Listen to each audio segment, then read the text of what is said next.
Muy buenos días, buenas tardes, buenas noches. Bienvenidos una vez más a Doctrina Católica Tradicional.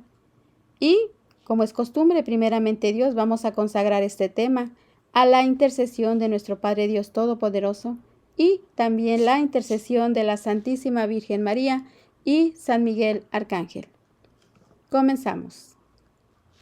Pater noster, qui es in celis, sanctificetur nomen tuum, adveniam regnum tuum, fiat voluntas tua, sicut in cielo et in terra. Panem nostrum quotidianus da nobis hodie, et dimitti nobis debita nostra, sicut et nos dimittimus debitoribus nostris, et ne nos inducas in tentationem, sed libera nos a malo. Amén. Ave Maria, gratia plena, Dominus tecum, benedicta tu in mulieribus, et benedictus fructus ventris tui, Iesus. Sancta Maria, Mater Dei, ora pro nobis peccatoribus, nunc et in hora mortis nostre. Amén. Sancte Micael Arcangele, defendenos in praelio, contra nequitiam en insidias diaboli esto presidium. Imperet illi Deus, supplices deprecamur. Tuque princeps milicia celestis, Satanam aliosque spiritus malignos, qui ad perditionem animarum pervagantur in mundo. Divina virtute in infernum detruit. Amén. Cor Jesus sacratitium miserere nobis. Cor Jesus sacratitium miserere nobis. Cor Jesus sacratitium miserere nobis. Enseguida, estimado oyente, un tema muy interesante para estudiar, para analizar, para informarnos sobre todo acerca de la tradición. Y la pregunta importante, ¿fue excomulgado Monseñor Lefebvre? ¿Qué fue lo que sucedió? Veamos una pequeña recapitulación. Monseñor Lefebvre, comprendiendo que sus días estaban contados y viendo que no había otra forma de asegurar la continuidad en la ordenación de sacerdotes verdaderamente católicos, decide consagrar 4 obispos y el 19 de abril de 1987 anuncia que lo hará incluso sin la autorización del Papa. El 17 de junio de 1988, el cardenal Gantín, prefecto de la Congregación de Obispos, advirtió oficialmente a Monseñor Lefebvre de que, en virtud del canon 1382, él y los obispos consagrados por él serían excomulgados. El 30 de junio de 1988, Monseñor Lefebvre, junto con el obispo Antonio de Castro Meyer, consagraron 4 obispos.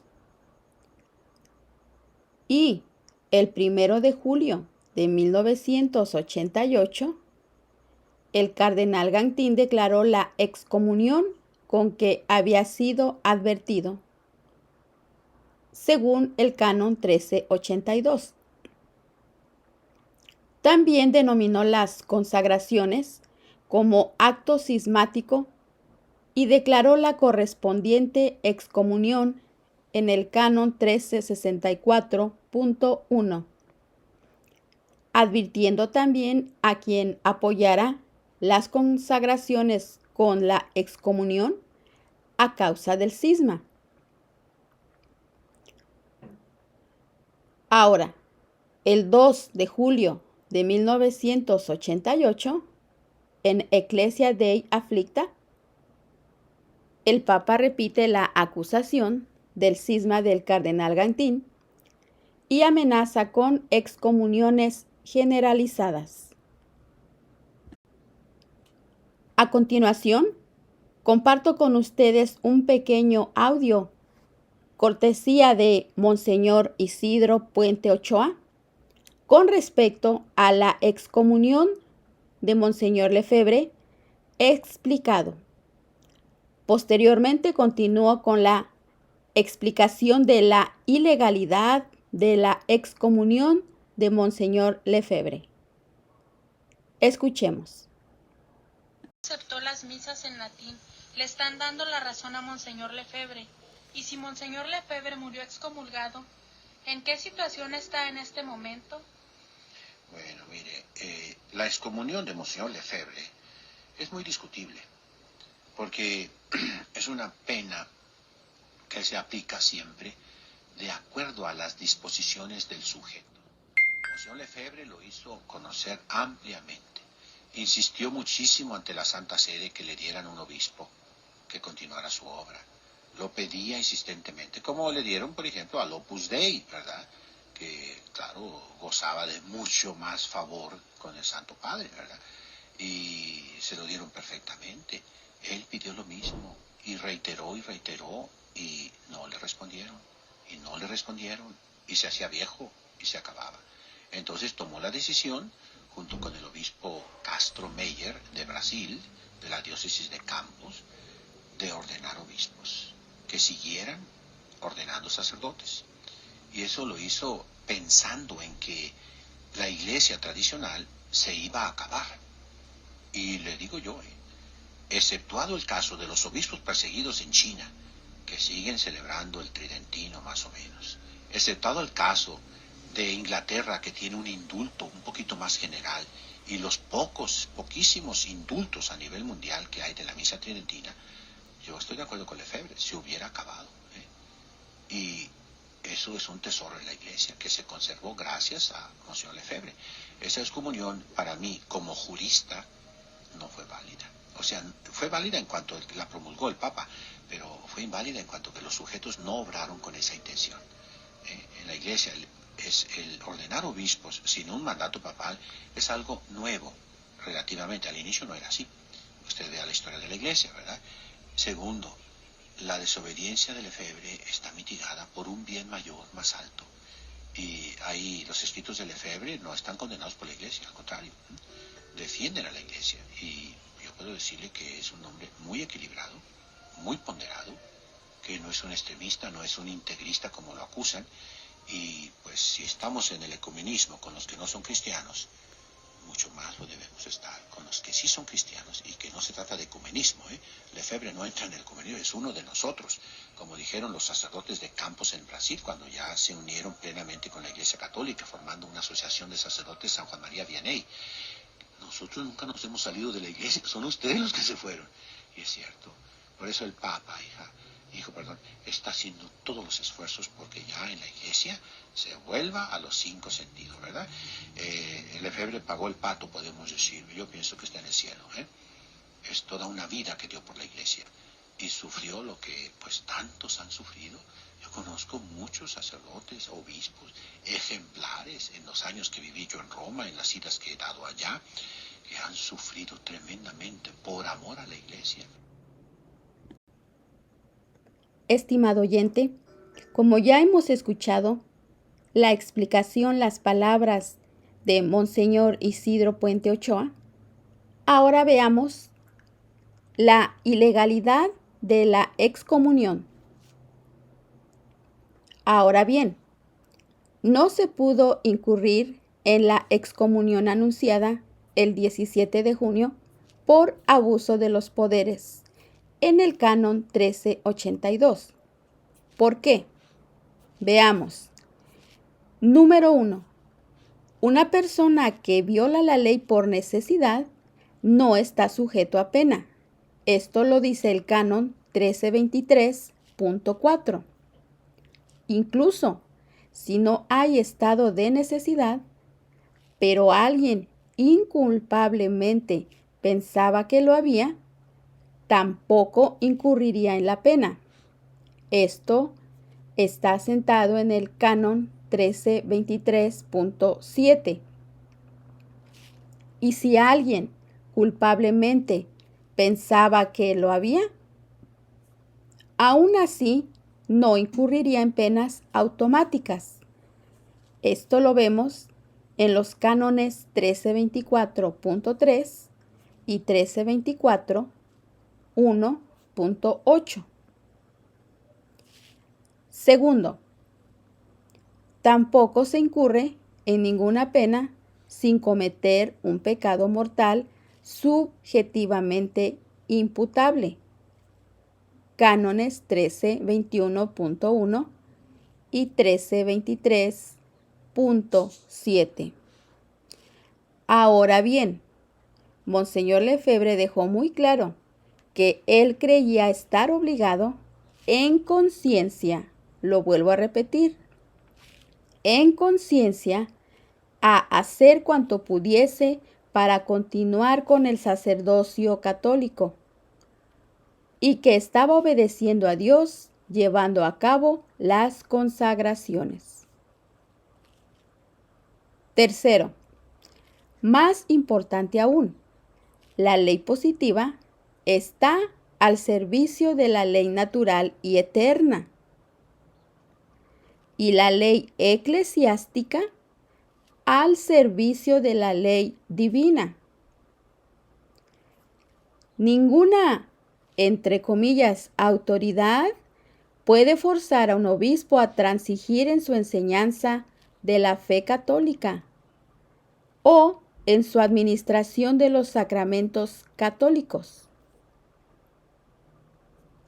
Ninguna ley puede obligarle a cooperar en la destrucción de la Iglesia, puesto que Roma no dio ninguna garantía de la preservación de la tradición católica, es decir, del catolicismo. El arzobispo tenía que hacer lo que pudiese con los poderes episcopales dados por Dios para garantizar su preservación de la tradición.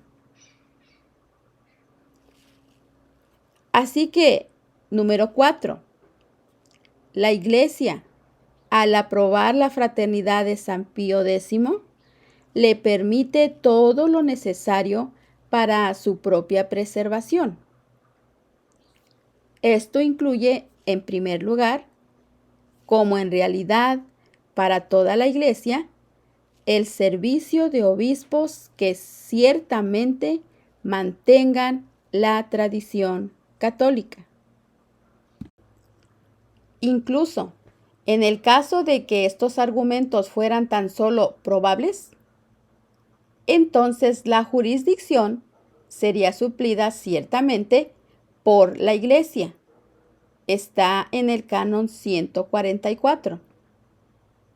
Por eso, contestamos rotundamente: los sacerdotes tradicionalistas tienen jurisdicción, no territorial ni personal, sino jurisdicción supletoria, en vista de las necesidades de los fieles.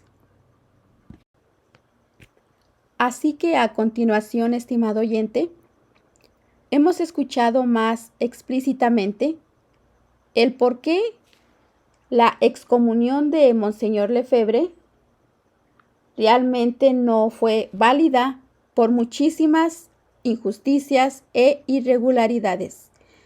Por último, les comparto el audio de Monseñor Michel Bonifacio, sacerdote tradicionalista de la Fraternidad Sacerdotal de San Pío X, para aprender y sobre todo conocer y rezar por el Santo Padre, por Roma y por las almas, que es la prioridad fundamental por la que Monseñor Lefebvre dio hasta el último instante de su vida esta lucha por preservar la tradición.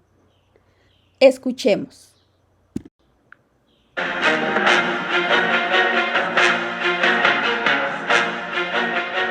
Del Padre, del Hijo y del Espíritu Santo. Amén. Queridos hermanos, hay unas personas que hacen esta pregunta: ¿por qué el cardenal Ratzinger en 1987 1988 no quiso o no colaboró eficazmente para que Monseñor Lefebvre tuviera los obispos que pedía para asegurar la supervivencia de la congregación, debido a que tenía 6 seminarios en esta época, 6 seminarios, unos 250 seminaristas más o menos.